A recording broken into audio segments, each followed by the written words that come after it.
Yo, it's Man Jay.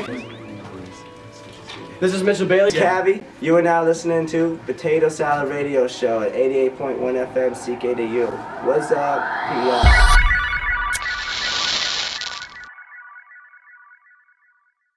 As somebody that's involved in the intricacies of the whole thing, how does it feel to see a guy like a young Ryan Kavanaugh, who people might know as Cavy, saying things like, over the past 3 years, I've watched him say these three different things, and I'm paraphrasing a little bit, but they roughly go like this.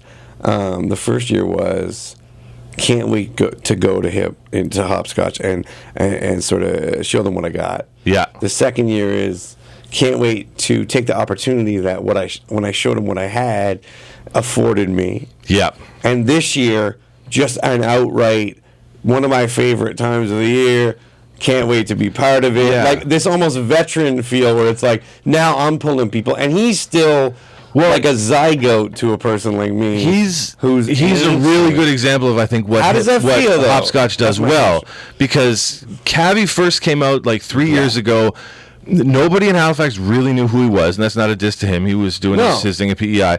Nobody really knew who he was, and he wasn't even on the main cipher. He jumped on the open mic cipher at the end, and he impressed us. And we were the next year, we were like, we got to get that dude from last year on. So who was that dude? And we gave him a spot, and he came out and he did his thing. And then since then, he's hooked up with Blueprint, and this year he's going to be playing that same spot on Friday night, the 25th, at the Cyphers, with J Brew and with Skit. Like, the kid has come a long way, and it's crazy because he went from like this unknown kid who everyone heard for the first time to being one of the favorites last year, to now he's like coming in, with his crew and smashing.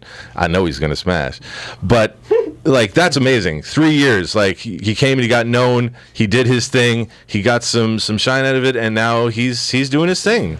I mean, that's incredible. I love that. And that, to me, seems like a festival functioning on a level that's higher than just numbers at the door. Yeah, well, and I mean, that's why we do the Friday parts, the ciphers, to get a venue for the local cats.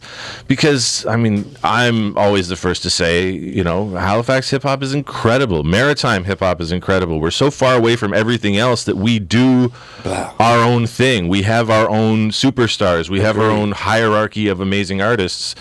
It's great to see everyone come out and do stuff. And then we also have, the big headliners that we bring in. But then we've also got Sundays, which is always about, putting on for the up-and-comers, the cats who don't really have a foot in the door yet. We're going to say, like, well, we know these people, we know these venues, we're going to kind of make some connections, introduce some people. And then maybe next year you come back and you get a spot. And then maybe the year after that you come back and you get, picked up by J Brew. I don't know. It's crazy.